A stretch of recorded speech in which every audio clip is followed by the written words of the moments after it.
సర్పంచ్గా బాధ్యతలు స్వీకరించిన నేను ప్రజలందరి ఆశీర్వాదం పొంది గ్రామ పంచాయతీ సర్పంచ్గా ఎన్నో ఆశలు ప్రజలు నాపై పెట్టుకున్న ఆశలకు పరిష్కార మార్గం చూపాలని అతి గొప్ప ఆలోచనతో నేను ఈ స్థానాన్ని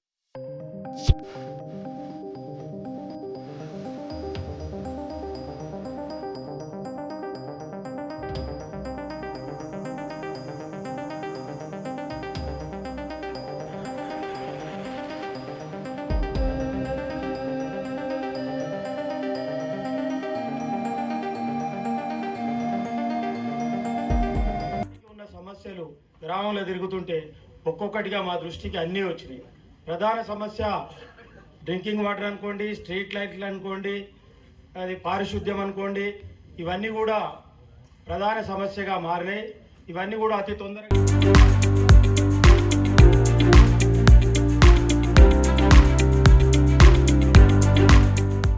సర్పంచ్గా బాధ్యతలు స్వీకరించిన నేను ప్రజలందరి ఆశీర్వాదం పొంది గ్రామ పంచాయతీ సర్పంచ్గా ఎన్నో ఆశలు ప్రజలు నాపై పెట్టుకున్న ఆశలకు పరిష్కార మార్గం చూపాలని అతి గొప్ప ఆలోచనతో నేను ఈ స్థానాన్ని కైవసం చేసుకోవడం జరిగింది.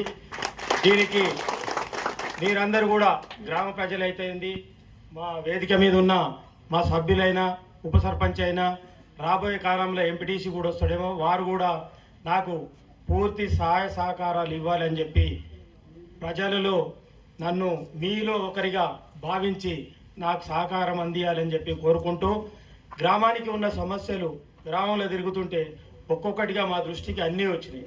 ప్రధాన సమస్య డ్రింకింగ్ వాటర్ అనుకోండి, స్ట్రీట్ లైట్లు అనుకోండి, అది పారిశుద్ధ్యం అనుకోండి, ఇవన్నీ కూడా ప్రధాన సమస్యగా మారినాయి. ఇవన్నీ కూడా అతి తొందరగా నేను సమస్యను పరిష్కరించడానికి కృషి చేస్తా. మీకు ముఖ్యంగా తెలియజేయడం ఏమనగా, గ్రామ పంచాయతీలు కందుకూరు మండలంలో 35 గ్రామ పంచాయతీలు ఉన్నాయి. మనకంటే పెద్ద గ్రామ పంచాయతీలు ఉన్నాయి. నేను ప్రభుత్వంతో పోరాడి 35 గ్రామ పంచాయతీల కంటే మన గ్రామ పంచాయతీకి ఎక్కువ డబ్బులు తెచ్చే బాధ్యత నాది, తెచ్చి అభివృద్ధి చేసే బాధ్యత నాది. మిమ్మల్ని కోరుకునేది ఒక్కటే, సహకారం అందియండి.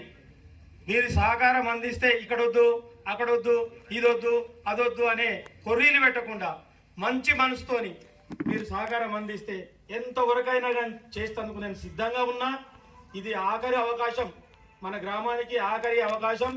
బహుశా నేను అనుకుంటా ఆఖరి సర్పంచ్గా నేనే అనుకుంటున్నా. ప్రభుత్వ నిర్ణయాలు ఏముంటాయో రేపు తెలియదు.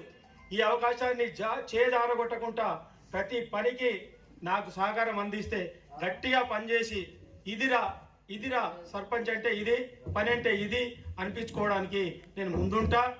అలాగే ఈ చిన్న చిన్న సమస్యలు మా వార్డు సభ్యులు బాబురెడ్డి గారు మాట్లాడిన సమస్య కూడా భగవంతుడు ఇచ్చినట్టు నా పిల్లలు నేను మంచిగా ఉన్నాం, సంతోషంగా ఉన్నాం. నాకు ఒక ఆస్తి కావాలి, ఊరు నుంచి ఒక డబ్బులు కావాలి అనే ఆశ నాకు లేదు. ఆ ఆశ లేదు. ఇది అందరు సెటిల్ అయిండ్రు, నాది నాకు ఉంది. ఒక్క రూపాయి కూడా గ్రామం నుంచి నేను జేబులు వేసుకునే ప్రయత్నం చేయనని చెప్పి మీ ముందు కూడా ప్రమాణం చేస్తున్నా. నేను చేసే పని సక్రమంగా లేకుంటే మీరు అడగండి, నాకు బాధ లేదు. మంచి పనికి చెడ్డ పనికి అన్నిటికీ అడుగాలేస్తామంటే అభివృద్ధి జరగదు. ఇప్పటి వరకు జరిగింది కూడా అదే. ఇప్పుడు నేను ఖచ్చితమైన నిర్ణయంతో ముందుకోవాలనుకుంటున్నా. మీ అందరి సహకారం ప్రజలలో కోరుకుంటూ మీ అందరి సహకారం ఇవ్వాలని చెప్పి తెలియజేసుకుంటూ మీ అందరికీ ధన్యవాదాలు తెలియ